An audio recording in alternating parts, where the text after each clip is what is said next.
Awal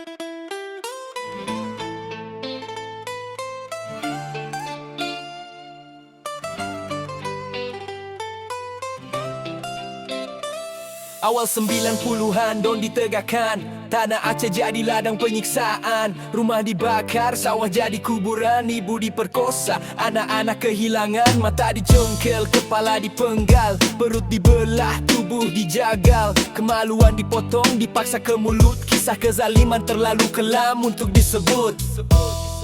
Simpang KKA 3 Mei 1999, rakyat berdiri, suara teriakan, loreng hujani, peluru darah berhamburan, jalan jadi kubu, sejarah hitam tak terlupakan. Betong atuh, pesantren suci, santri berzikir, ulama memimpin diri, loreng datang, dentuman senjata menggema, 90 jiwa hilang, tak berdosa. PDM menangis, rumah gedong berdiri, rumah penyiksaan penuh ngeri, dipukul, dibakar, disetrum, diperkosa, tubuh dilempar ke lubang dalam tak berdaya. Aceh Selatan terbakar, Jambo Kepok, warga dikumpul, rumah jadi neraka.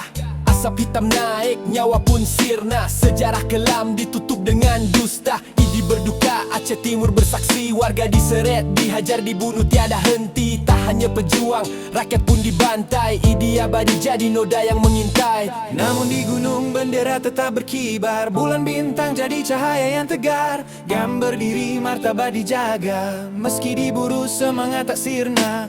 Darah syuhada basahi tanah suci, Aceh tak tunduk, tak pernah mati, hingga Helsinki jadi saksi.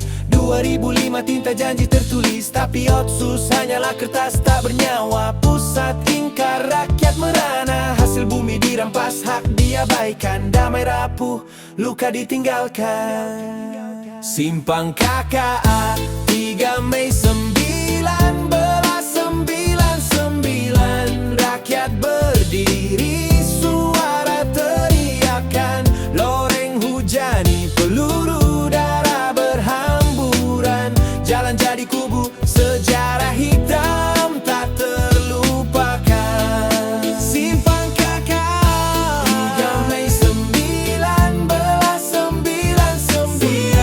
rakyat berdiri, suara teriakan, loreng hujani, peluru darah berhamburan, jalan jadi kubu, sejarah hitam tak terlupakan.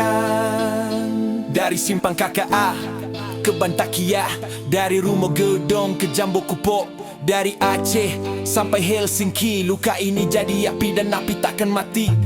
Selama merdeka belum dimiliki,